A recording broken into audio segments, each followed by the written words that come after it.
IMF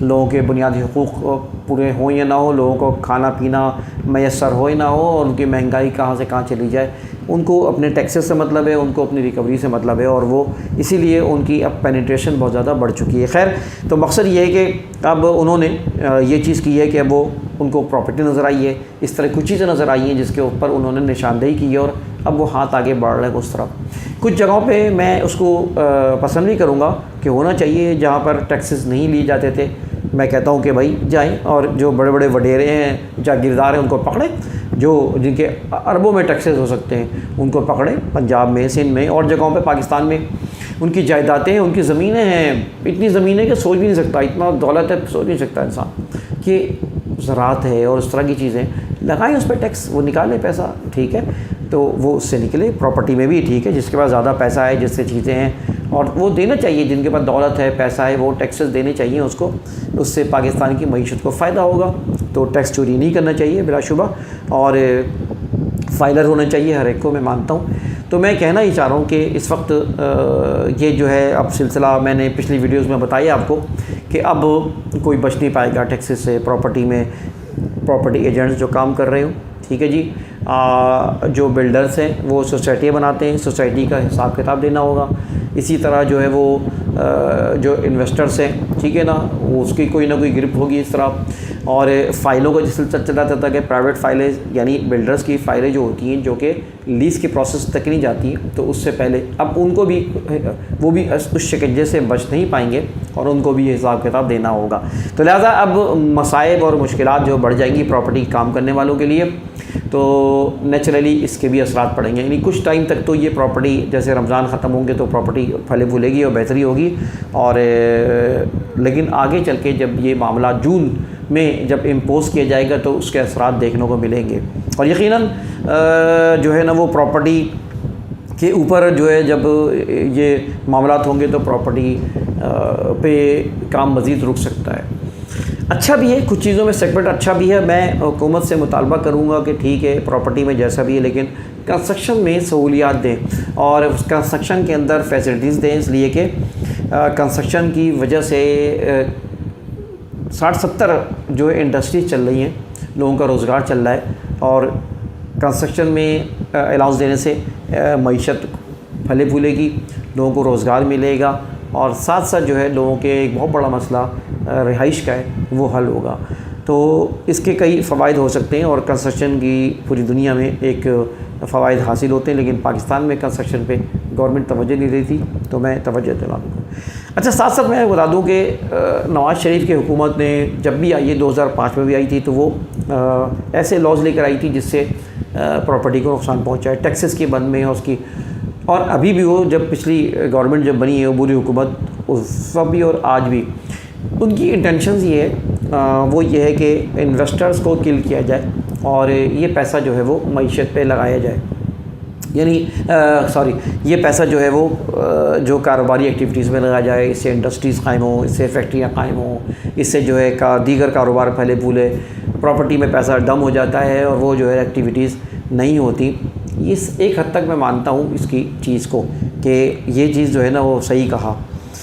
اب مسئلہ یہ ہے کہ پاکستان کی جو دیگر چیزیں وہ صحیح کریں، یہاں لوگوں کو گیس نہیں ملتی، انڈسٹریز میں گیس نہیں ہوتی ہے، بجلی نہیں ملتی، بجلی میں جو ہے وہ اپ اینڈ ڈاؤنس اتنے زیادہ ہوتے ہیں، پالیسیز میں اتنے اپ اینڈ ڈاؤنس ہوتے ہیں،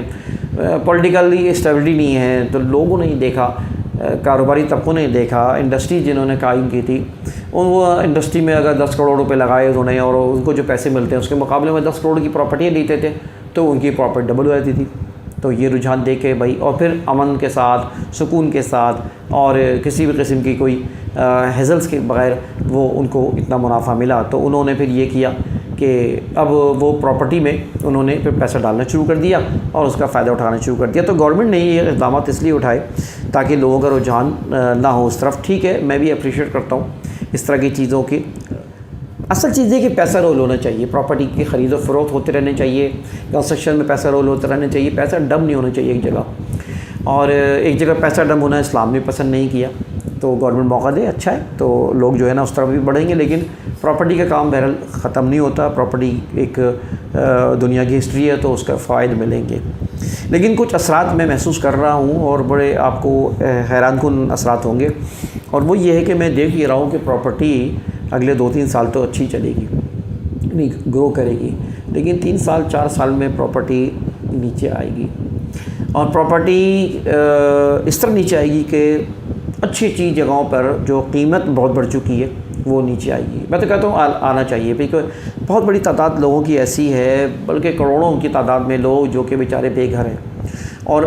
المیہ یہ ہے کہ پاکستان میں پراپرٹی کی ویلیو اتنی بڑھتی چلی جاتی ہے، خاص طور پہ شہروں کے اندر جو گھسے جا رہے ہیں، اور ایک چھوٹا چھوٹا فلیٹ اپارٹمنٹ 2-2 کروڑ 3-3 کروڑ کا چلا گیا، 4-4 کروڑ کا چلا گیا ہے، ایک گھر جو ہے 120 گز کا 80 گز کا جو ہے وہ 2-2 4-4 کروڑ تک 3-3 کروڑ تک چلا گیا ہے۔ تو یہ ایک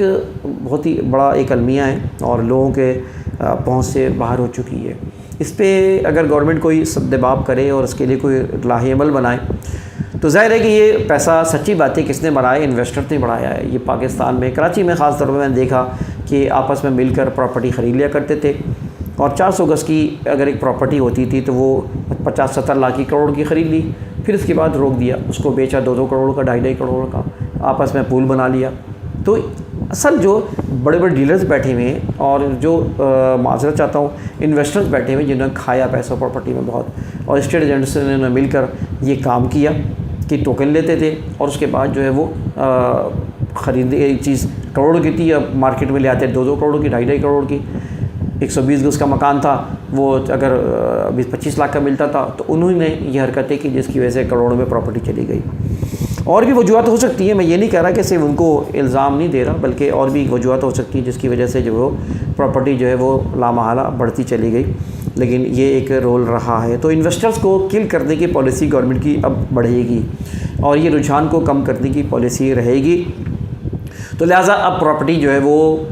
نیچے آ سکتی ہے۔ اگلے 3-4 سال 5 سال میں ہم دیکھ سکتے ہیں کہ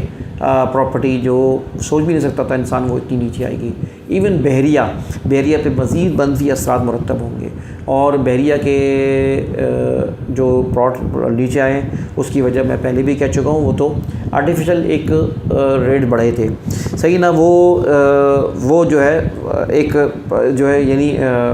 نیچے آنے تھے آئے، ساتھ ساتھ پیٹرول مہنگائی سہولیات میسر نہیں جو شہر میں ہیں، لوگ واپس پلٹ پڑ کے آئے، اور اب اس وقت کوئی امکان نہیں ہے ان کے واپس جانے کا۔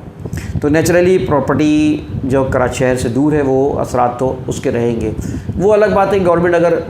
توجہ دے دے نئی جگہوں پر اور سہولیات فراہم کر دے تو وہ بات الگ ہے، جو کہ قریب کراچی کے باہر تو نظر نہیں آتا کہ وہ چیز ہوگی۔ تو لہٰذا یہ بحریہ اور اس طرح کے علاقوں پہ مزید اثرات جو ہے خراب پڑ سکتے ہیں، لیکن اوور آل میں دیکھ رہا ہوں ملک میں ہو سکتا ہے کہ پراپرٹی آپ کی سوچ سے بھی زیادہ کم نیچے آ جائے۔ تو مبارک ہو لوگوں کے لیے جن کو بیچارے بے گھر ہیں، جو بیچارے جن کو گھر نہیں مل رہا ہے، اللہ کرے ان کو، میں تو کہتا ہوں سہولت ہے، مجھے اپنے مفاد کی فکر نہیں ہے، مجھے اپنی اس کی فکر نہیں ہے، کاروبار کوئی ایسی بات نہیں ہے، لیکن بات یہ ہے کہ قیمت کم ہونا چاہیے، لوگوں کو رہائش ملنی چاہیے، جو کرائے پہ بیچارے سڑ رہے ہیں، مر بیچارے جن کو کرائے پہ دے رہے ہیں ان کے پاس جو ہے وہ ظاہر ہے اس وقت مہنگائی میں بہت گزر بسر مشکل ہو گیا، پھر کرائے پہ جگہ لینا، اور تو بہرحال یہ چیز مجھے نظر آ رہی ہے کہ آگے چل کے یہ معاملات ہوں گے۔ آخر میں یہ بات کہنا چاہوں گا کہ ایک بات رہ گئی تھی رمضان میں، لیکن وہ ہے زکوٰۃ کے حوالے سے، اور زکوٰۃ پہ میرے پچھلے سال ایک ویڈیو تھی میں نے بنائی تھی، اور میری کوشش تھی کہ میں کسی عالم دین کو میں ساتھ رکھوں کہ ان کے ساتھ انٹرویو کروں، ہو نہیں سکا وہ، بہرحال وہ انشاءاللہ پھر اس کا بھی موقع ملے گا تو کروں گا۔ تو اگر آپ نے ویسے تو زکوٰۃ کی ادائیگی کر دی ہوگی، لوگوں کے ساتھ رمضان میں کر رہے ہوتے ہیں، رمضان کے بعد بھی کر سکتے ہیں، لیکن موٹی سی بات یہ ہے زکوٰۃ جو ہے ہم پہ فرض ہے، 5 فرائض میں زکوٰۃ بڑے اہم فرض ہے۔ اور پراپرٹی کے حوالے سے صرف موٹی ایک بات، 2 باتیں کہوں گا، 2-3، وہ یہ ہے کہ پراپرٹی ہو یا کوئی بھی چیز ہو، جس چیز پہ علماء یہ کہتے ہیں، دارالعلوم کراچی کا کے حوالے سے میں بتا رہا ہوں کہ ان کا جو وہ ہے انٹینشنز ہے وہ یہ ہے کہ، یا ان کی جو ہے فتوے ہیں، ڈیسیجنز ہیں، وہ یہ ہیں کہ جو پراپرٹی آپ نے رکھی ہے، خریدی ہو اس نیت سے کہ اس کو بیچیں گے،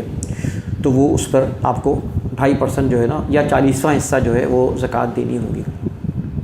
جو پراپرٹی آپ نے اس نیت سے نہیں خریدی یا رکھی ہے، اس کو بیچنے کا ارادہ نہیں ہے، تو اس پہ زکوٰۃ نہیں ہوگی۔ اب آپ کا اپنا گھر ہے،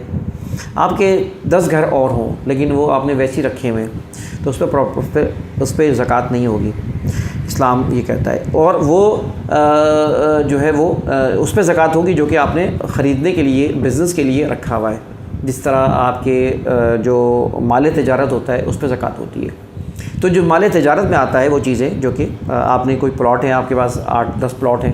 2 پلاٹ اپنے بچوں کے رکھے ہیں کہ کام آئیں گے، اس پہ آپ کو زکوٰۃ نہیں ہوگی، باقی 8 پلاٹوں پہ زکوٰۃ ہوگی۔ اچھا، پلاٹ کی ویلیو کے لحاظ سے دیکھا جاتا ہے، اگر پلاٹ آپ نے 25 لاکھ کا بک کرایا ہے لیکن آپ نے ابھی قیمت تو آپ نے 6-7 لاکھ ہی دی ہے، تو 6-7 لاکھ روپے کے اوپر علماء کہتے ہیں کہ زکوٰۃ ہوگی۔ اور علماء کہنا یہ کہ اس پہ جو مارکیٹ ویلیو اس وقت آ گئی ہے، مثال کے طور پہ 2 لاکھ بڑھ گئے تو وہ بڑھا کے اس کو ادا کرنی ہوگی زکوٰۃ، اور اگر 2 لاکھ روپے کم ہوگی تو ویلیو اس کی کم کے حساب سے وہ زکوٰۃ دی جائے گی۔ کرائے کے حوالے سے یہ بات کہی جاتی ہے۔ اچھا، میں یہ بات بھی کہتا ہوں کہ آپ جو پراپرٹی ظاہر ہے کہ وہ آپ نے بیچنے کے لیے رکھی تو وہ اس پہ زکوٰۃ نہیں ہوگی، لیکن یہ ہے کہ اگر کوئی پراپرٹی رینٹ پہ دی ہوئی ہے، آپ نے کرائے پہ دی ہوئی ہے، تو کرائے کے اوپر زکوٰۃ ہوگی۔ یعنی یہ ہے کہ اگر آپ نے پورے سال کا آپ نے کرایہ آیا اور کرایہ آپ کا خرچ، اب ایک شخص ہے جس کے ذریعے آمدنی کرایہ ہو، علماء کہتے ہیں، اور وہ اسی اب 50,000 کرایہ آتا تو 50,000 کا اس کا خرچہ ہو جاتا ہے، بچتے نہیں پیسے، تو اس سے زکوٰۃ نہیں ہوگی۔ ہاں، اس کے پاس ایک اور پراپرٹی ایسی ہے جس میں 50,000 کرایہ اور آتا ہے تو وہ بچتا ہے پورے سال اس کے، تو وہ پیسہ رکھا ہوا ہوتا ہے، بچا ہوا ہوتا ہے، تو اس کے اوپر پھر وہ ٹوٹل اماؤنٹ پہ سال کے اوپر زکوٰۃ ہوگی۔ لیکن جو کرایہ آگے خرچ ہو گیا اس پہ زکوٰۃ نہیں ہوگی، بھلے 10 پراپرٹی اگر اسے لی ہوئی چھوٹا کرایہ ملنا ہو، سارے خرچے ہو جاتے ہیں تو پھر وہ اس کے اخراجات میں آ جاتا ہے، وہ اس پہ کیا ہوئے۔ تو کرائے کے اصول تو یہ ہے کہ اگر وہ سال میں بچا، جس طرح پیسہ اس کے پاس سال میں بچتا ہے تو اس پہ زکوٰۃ ہوتی ہے، پورے سال رکھا رہتا ہے، اسی طرح جو ہے کرائے کی مد میں بھی زکوٰۃ ہوتی ہے۔ تو یہ موٹی موٹی باتیں تھیں، باقی تفصیلات کے لیے تو اب تو کوئی مشکل کام نہیں ہے، آپ دارالفتہ دیکھ لیں اٹھا کے، دورالمکراچی ہو، مفتی تاریخ اور اس طرح کی شخصیات ماشاءاللہ موجود ہیں جو کہ بڑا اچھا گائیڈ کرتی ہیں۔ میری تو کوئی حیثیت نہیں ہے، میں تو ظاہر ہے کہ کوشش کرتا ہوں کہ جو موٹی موٹی باتیں ہیں اس کو سیکھوں دین کی، اور اس پہ خود بھی عمل کروں، اور ہم سب کو چاہیے کہ وہ، اور کہا بھی گیا ہے فرض جو کہا ہے علم کو، وہ یہی فرض ہے کہ جو کہ موٹی موٹی چیزیں جس سے انسان کو واسطہ پڑے گا اہم عمومی زندگی میں، تو یہ جو ہے فرائض میں آ جاتا ہے علم۔ تو اللہ تعالیٰ بہرحال ہمیں چاہیے کہ ہم ان فرائض سے جو ہے وہ سبکدوش ہوں، اور بس آخر میں پھر دوبارہ آپ سب کو مبارکباد دوں گا عید کی، اور اللہ تعالیٰ سے دعا کرتے ہیں کہ اللہ تعالیٰ جو ہے وہ پاکستان کو ترقی دے اور پوری دنیا میں مسلمانوں کو ترقی کے راہ پر گامزن کرے اور ایک کرے اور متحد کرے۔ انتخاب سوری کو اجازت دیجیے،